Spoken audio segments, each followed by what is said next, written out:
Hey guys, we're here at Long Beach Comic Con 2014 here in Long Beach, obviously. And this is the 6th year of the show. It's their 12th overall, with the Expo running the smaller version of the show each year. Fun show all the time. It's one of our favorite shows of the year. It's a real focus on comics and the creators and all, you know, the whole involvement of making comics. In fact, they have a whole track of panels this year called I Make Comics. It's really focused on just that. But anyway, fun show. They bring in a good balance of entertainment while at the same time not having, you know, the craziness with the lines in terms of how they keep things organized and keep things processed and moving everything. A lot of fun all the way around. Great cosplay. Obviously, it's a great setting out here at Long Beach. There's a lot of great food options. We've talked about this before. If you've watched our past videos, it's just the setting for Long Beach really is second to none. You know, for us, it's right there with San Diego and the gas lamp as being like the ideal place to have a convention. So we love Long Beach for that and love the things they bring. They've really stepped up the game this year, although we've enjoyed it each year. It's clear that looking at the programming, the announcements in the last few weeks, especially leading up to the show, a lot of exciting things going on this weekend. So we're going to take you around the convention, try and give you a taste for what it was this year. And if you were there, hopefully this video will help you see more of the things maybe that you missed. And if you weren't there, plan for next year, because 2015 is, I'm sure, going to be just as big, if not bigger. So let's go take a look around.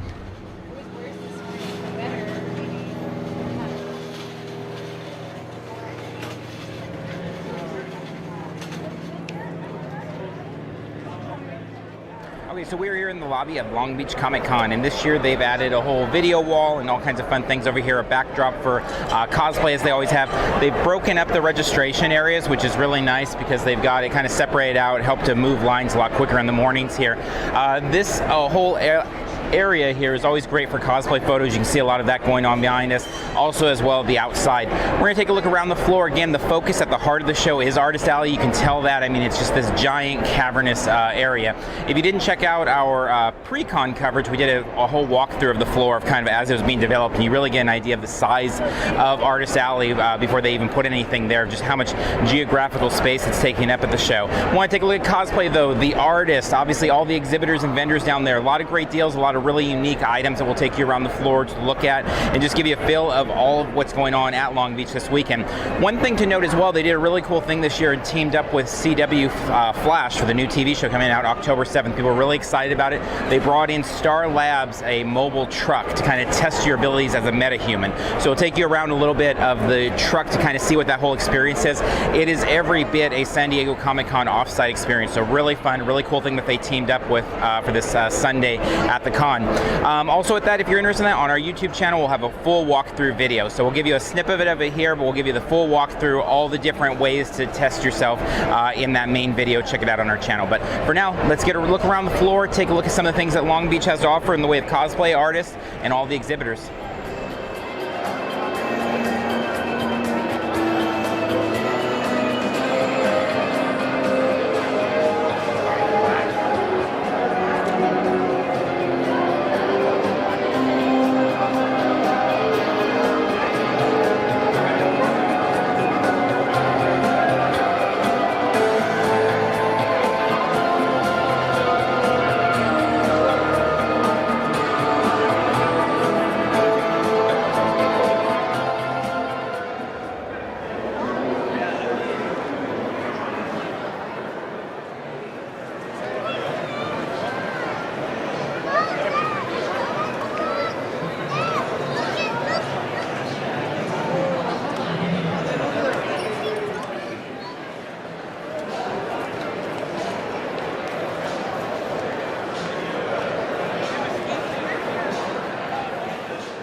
Try to get another table or man.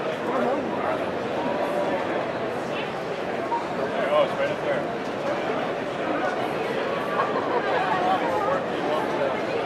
Are you from around here?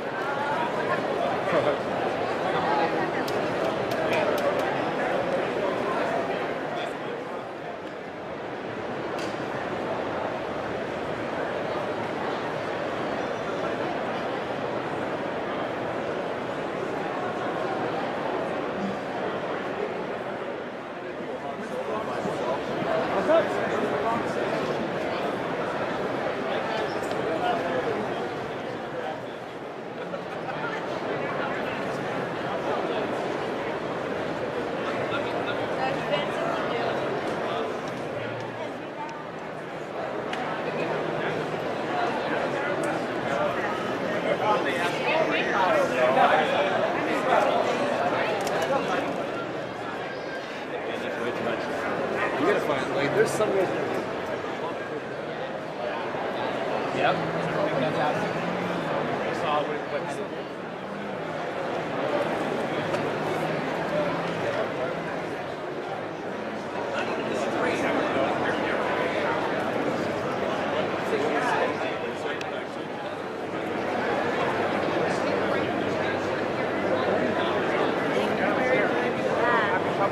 I hope she likes it.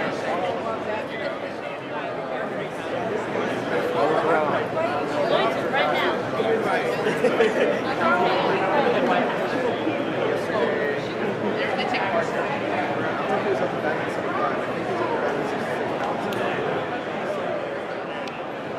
Look what you're doing right here. You're just going to be standing.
But that was like the big crossover. Set up with Forever Evil. Oh.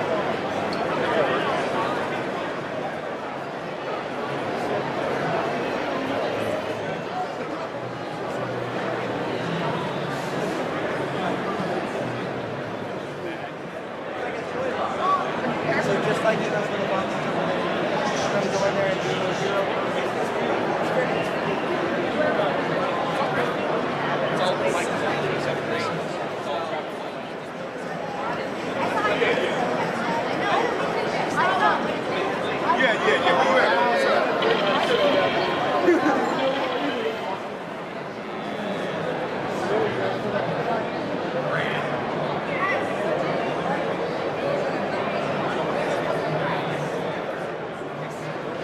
The owner's name is Jason Tucker.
What TV show I don't You're know? guilty. No, you're afraid to admit that. I love Nashville. I'm admitting it right now. Nashville is one of my favorite TV shows. I have like no shame, so I'm trying to like know.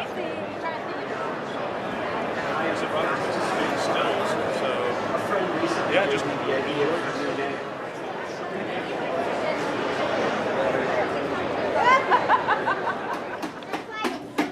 There's nothing funny. Just look at it.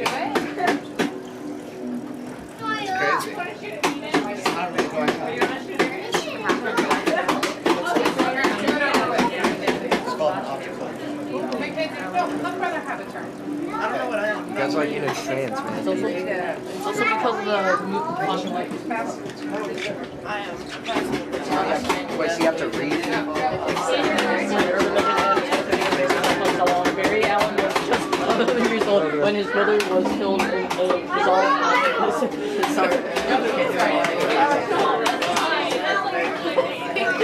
Larry was taken in and raised by Detective James. Thank you.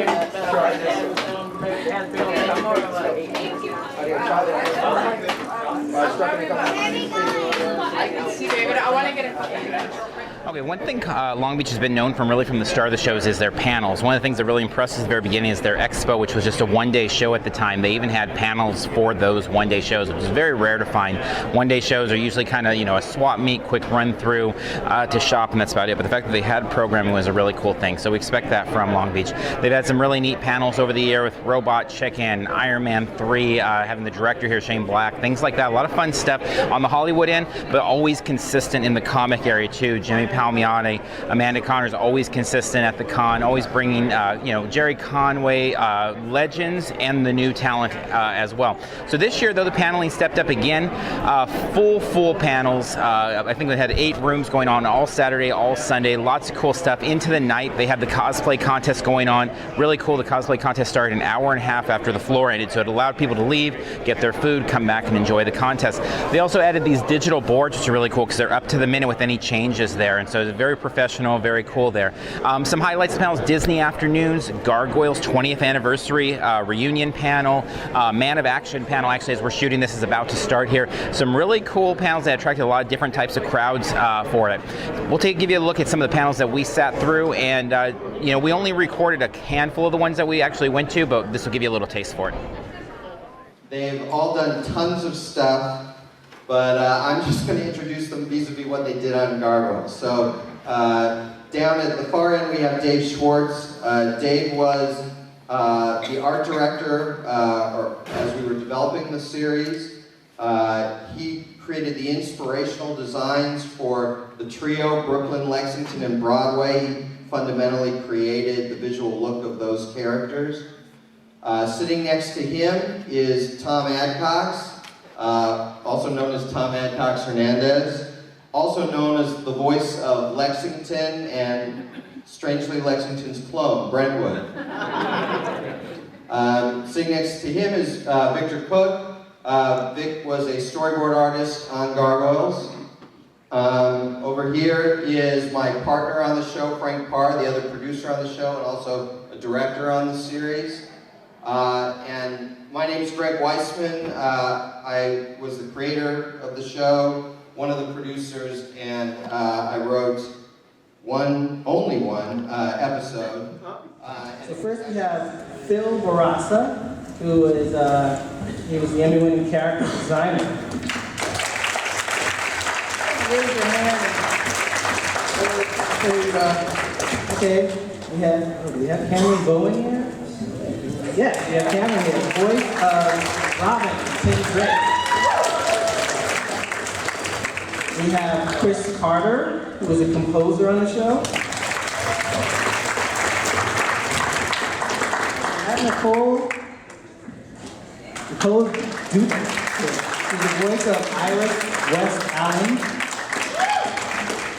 We have Dead Heaven Media. Voice of Ra's al Ghul, he made, We have Kevin Grevious here, the voice of Black Beetle.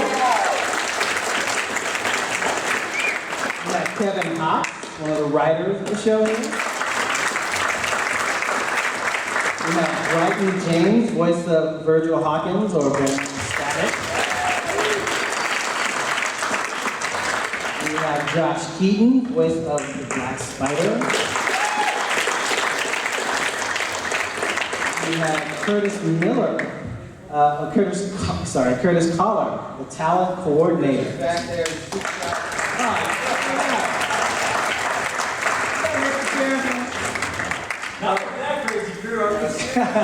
Okay. And we also have here Eric Lopez, voice of Blue Beetle, Iron Rail. Sarah as well. We have Michael McQuestion, another composer on the show.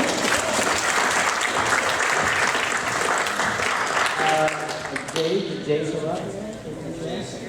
Jay is, yes. No, Jay's not. Okay, we have Mark Ralston, voice of Lex Luthor.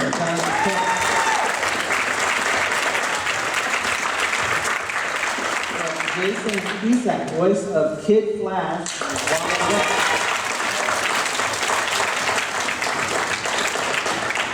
James Arnold Taylor, voice of Flash, Neutron, two other voices. We have Brandon Vietti, producer and writer on the show.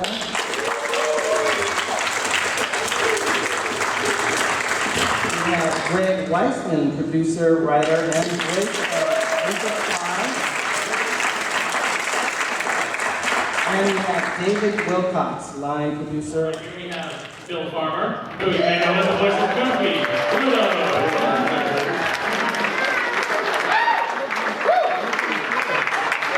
Next to him is the lovely and talented Katie Lee, voice of Sunny Gummy, on her bubblefoot.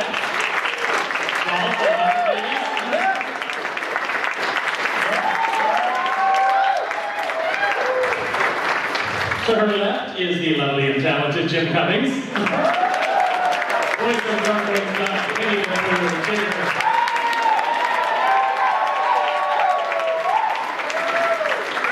To my left, we have Greg Weissman, creator of Gargoyles.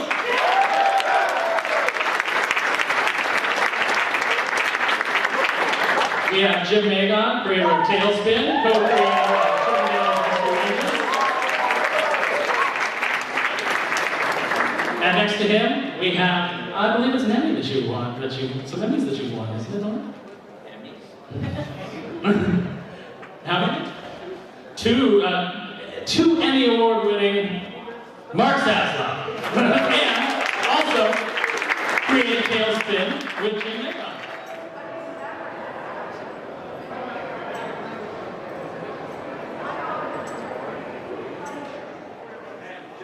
Yes, it's a long unpronounceable last name. Sometimes you put me in the vent codes. It's true, it's true. About Man of Action is working with a new company. It's a French company called Zag Studios. What can you tell us about that? Well, no, so Zag is a French animation company that is kind of relocating to the US to do some pretty cool stuff. But one of the things they did initially was partner with a Korean company called Samji that we had worked with for a long time to get a show called Seven Seas off the ground, which is a new original concept.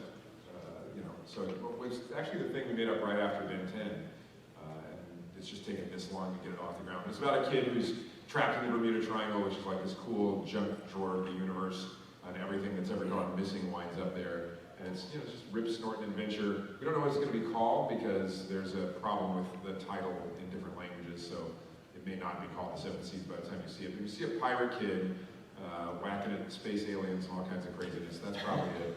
Yeah. All right, so we're wrapping up our time at Long Beach Comic Con by going under the con. If you first time you're tuning in, under the con is where we go under the hood of the convention, kind of see what makes it tick by looking a little bit at what we picked up and talking some of the big picture parts of the show. So first off, the show is all about comics, and so it wouldn't be a Long Beach Comic Con if we didn't leave without picking up some vintage books there. A really good range of dealers that are selling everything from, really pristine, very expensive wall books to, 50-cent bins. The 50-cent bins are becoming less and less a thing you can find at cons, but there were several of them present throughout the weekend. Also a good selection of newer books and trades. Picked up These $10 each, $6 here. All these from the publishers themselves, with Valiant and Archie Comics being there. Really nice that the show this year had, and I mean they've had like Top Cow before, Aspen, stuff like that, but also bringing Archie Comics out was nice. Valiant's always great to have there and stuff, and so having them present. Cheapgraphicnovels.com, definitely got to check them out for the best prices on trades. They're pretty amazing, and so that. In terms of toys and things like that, vintage toys, there was a couple dealers there with the vintage stuff. Picked up this Captain Power figure for $20. Nothing super unique there, but just kind of a fun one. The prices were moderate to slightly pricey on some of those, so didn't do a lot of toy shopping. Not as much as we do when we go to like Northern California shows, specifically Stockton Con. New toys, really good deals there. Mighty Pin is always a consistent spot. We stopped there. Another couple of vendors from Frankenstein as well, but $20 each on these. Picked up a couple others of these actually, and yeah, those guys, Mighty Pins, they're great dealers. You can't find any of this stuff for better prices really at Target than what we can get there. And there's a good selection of those. There's a lot of booths with them. We prefer Mighty Pins in a lot of ways just because we have a good history with them and they've always treated us really well, always have a good supply of things. But the show really is about a lot of the unique things, and so picked up this shirt, which I thought was really cool. So I think maybe my favorite shirt that I've picked up the entire year, just because it ties back to vintage Star Wars toys and will be a fun thing to have. Carmel picked up some of these cool headbands. These were all handmade, and the artist was there kind of talking about them and stuff and how they work. And so picked up a couple more than these, but whoops. They had Star Wars, Star Trek, Disney, Simpsons, all kinds of fun stuff there. But this is the type of stuff, this in the shirt I really wanted to just kind of end with, is just, it's that unique stuff. These were things, both of these were ones that we've not seen these vendors anywhere else. And so I think when you search Artist Alley, and the show, the heart of the show is Artist Alley. It's a huge Artist Alley. It's not just that it's comics, it's all sorts of art. There's people there with giant canvases and painting, inks, pencils, crafts, you know, the baby Groot you might have seen on our social media. We had on Twitter just these baby Groot that were crocheted, and they're like $40 each, which is a little pricey, but still very cool, you know, medium to put together the baby Groot, which is so exciting right now for so many people. But tons of treasures, little unique things that you find there. We talked to several vendors who said they only do Long Beach Comic Con, like that's their show. So they do that twice a year and that's it. And those are some of the fun things that you can find there. So if you are looking for unique stuff in terms of the arts and crafts and skirts and dresses and all that type of stuff, it's definitely a show to check out for that. We go more for the comic side of things. Love that. A great selection again of the bins and all that to go through, but a lot of fun things there. We always stress Long Beach is just super fun. It's very well organized. It's casual and relaxed atmosphere. The weather's always amazing. All kinds of fun things to do in the area, so a lot of fun. So counting down to February 28th to March 1st, that's the next show. For more detailed talk about Long Beach Comic Con, we highly suggest you go over to our iTunes or Stitcher. You can find us at Parks and Cons. That's our podcast. And we started that in June, and what's been nice is since we've started that is we really go into a lot more depth about the shows. And so although this video is very helpful, give a quick 10-15 minutes of kind of giving you an overview and a visual guide to things, the podcast is really nice because we can really go into depth, talk more about specifics in the panel, specifics on the floor, things like that. So check us out in either of those areas. Until next time, we'll see you in line somewhere.